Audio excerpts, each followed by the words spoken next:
I honestly really liked interviewing people. I started off interviewing 2 people I knew closely, family friends, and that kind of set me up for success when I later held an interview with someone who I didn't know, who was an expert. I had those skills ready with someone who I never met. And I talked to one of my teachers about language, and that helped me later when I interviewed this expert. Finding all that and realizing how strong I was able, it kind of came as a surprise. I think one of the most challenging parts is kind of getting started. I got started pretty late, honestly. Luckily, I kind of caught myself and was able to get back on track, but I started very slowly, and it kind of meant that a big part of my project I wasn't able to do that would have been really great. And reflecting back on it, I realized that I was kind of holding myself back, that internally and self-consciously, I just didn't want to do it. I think my biggest takeaway is kind of about American culture in general, especially around here in our community. Luckily, I feel that I've learned that people are really accepting here, which is not a big surprise, but it's very hopeful for the future that people here can inspire others to really be open to other people. Hi, I'm Lynn Horowitz.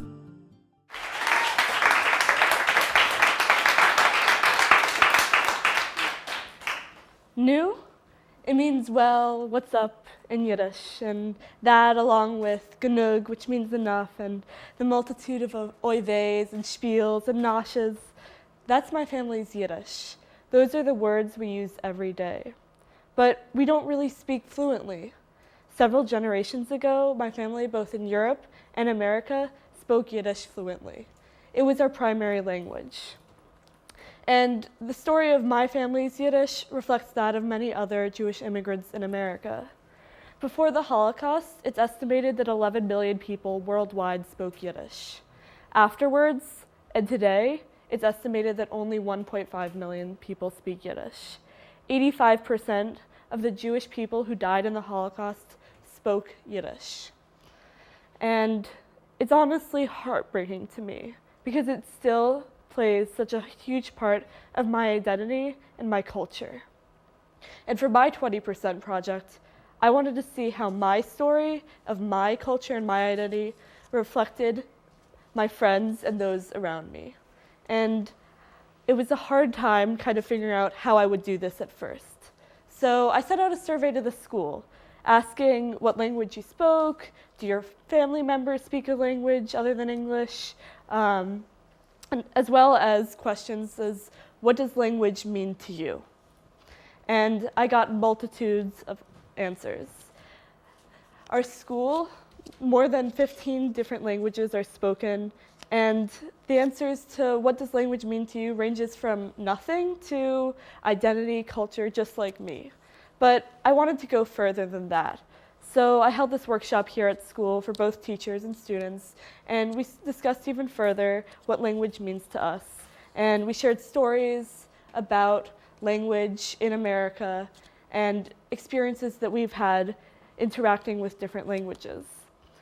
And it was kind of amazing to see that so many people were so willing to share their stories of what language is and how language lives in our country today, especially in such a time as this, where the idea of who is a quote-unquote American is a big part of what surrounds us.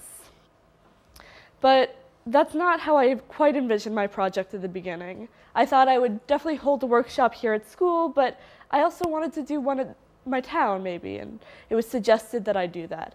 But I'm really nervous about meeting new people and talking to people who I don't really know, and subconsciously, and I kind of held myself back. Maybe I really didn't want to do that. And so I was unable to hold one in my town, but I was still able to get a huge response here at school. And so while I was stuck in the middle of the road then, I was able to get myself out of it. And I gained so much more information other than that. I held 4 interviews, 2 with close family friends about Yiddish and Jewish culture in America. And then I held one with my Latin teacher, Miss Bagchi, about, as someone who teaches both language and who speaks many other languages, what does that mean to her? And then that kind of led up to my final interview with Michael Yashinsky, who's a fellow at the Yiddish Book Center. He had just gotten back from collecting 11,000 Yiddish books in Mexico City to be preserved at the Yiddish Book Center in Massachusetts. And that kind of got me thinking about what is preservation. It's more than just keeping books for future generations. It's about keeping communication alive between people who find a common thread between themselves. It's about culture and identity, and about love.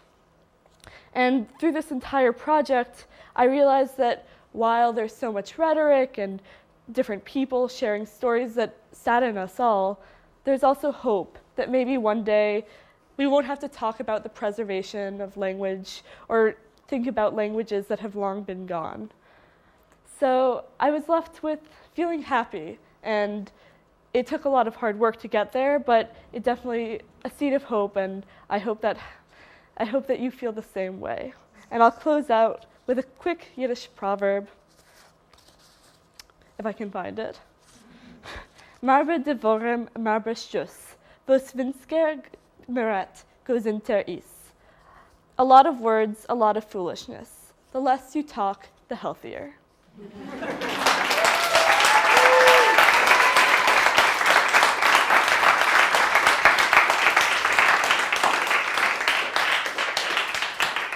Any questions?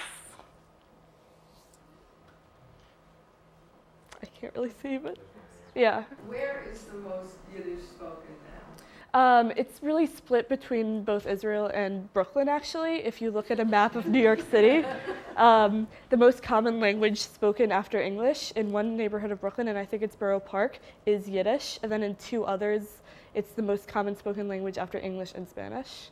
But that's really among Hasidic Jews. So, any other questions? Mr. Reza. And did you find out what happened after World War II in Europe? Were there any enclaves of Yiddish-speaking communities? So, I mean, I'm talking about the communist and socialist days of Eastern Europe. Yeah, so a large portion of the Jews who lived in Eastern Europe obviously spoke Yiddish, but kind of what happened after the Holocaust is there was this fear that if we don't blend in, if we don't assimilate, then it might happen again. So even among Jews in America, there was kind of that fear, and that kind of played a part in kind of losing the language between generations. Does that answer the question? Yes. Okay. Yeah. Any other? Yes, Miss back to you. Is there a rise in Yiddish education now? Because I've had many Jewish friends who take Hebrew lessons, but not Yiddish. Well, what's interesting is that a lot of families have family documents in Yiddish that they can't translate. So there's resources that you can get to translate this, but at the same time that there was this fear kind of in the 50s and before that we have to kind of blend in to survive, that now there's kind of this reemergence of finding our own culture again, and that Yiddish is a way to do that. So I think definitely among secular Jews there is a kind of another growing interest to speak the language again. Anyone else? Yes? Oh, Ms. Magdalene? So one of the things that kept Yiddish so vibrant before the war was the Yiddish theater, lots of performing arts, songs, cabaret, all of those sorts of things. Is there anywhere in the world where that's coming back? Well, actually, I think in the past 2 years there was a production of Waiting for Godot in Yiddish in Manhattan, but also a lot of Jewish schools, they might do a Yiddish production of theater. And I mean, if you go far back enough, New York, it was filled with Yiddish theaters. Sadly, a lot of those don't continue today, but I mean, there's still a bi-weekly Yiddish newspaper. So luckily, there is definitely some remnants of that kind of still here. Mr. Riza? I have another question about being a foreigner, right? Speaking another language. I often wondered, I noticed specifically that on television, there is nothing subtitled. Yeah. And it's mostly American programming. Is there anything going on in terms of Yiddish or people talking about maybe getting some programming on mass media? Sadly, I think just because it's such a market, it's the media market, there's just not enough people to really do that, because there's only about there's about 200,000 people who speak Yiddish in the United States. Are you indirectly saying that the only answer might be public Um, television? Well, I think that if people were willing to do it, there'd be interest in it. But what's interesting is there's a YouTube series where there's two Jewish guys in Montreal, and they basically just speak Yiddish the entire program. So I think it has to be done through the people who already speak Yiddish. That it can't be people who come in and, hey, can you do this for us, like, to translate. So, does that answer? I'm sorry, but I have a third question. Yeah. In the future, might you be interested in maybe being involved in creating a theater or a TV program or something related to the topic? Not exactly. Being on stage isn't exactly my joy, the joy in my life. Maybe in the production. Maybe, we'll see. But maybe Mr. Raza might like to.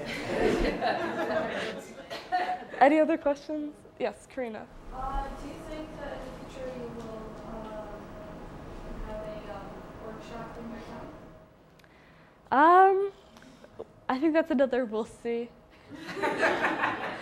But I think, I've realized that overcoming that inner fear is a huge step, and maybe I still have to take that step. So, okay. Oh, yes. So, are there any children's books, children's Mhm. programs in Yiddish? There's definitely books that you can find. When I talked to one of my close family friends, she's a rabbi, and she taught a Montessori school for a number of years. And she taught kind of the philosophy of this Montessori school was education of language through doing. So when kids lined up, you would say, instead of English numbers, you'd say what number you are in line in Yiddish or in Hebrew. And another kind of Jewish language is Ladino, which is even less spoken than Yiddish. So a lot of people, through songs, that's the main way to teach kids to kind of how the language is kept alive. Yeah. You kind of have to teach the children to make sure the children kind of carry it along. Yeah. They all want to see Disney programs and stuff. Yeah. Is that it?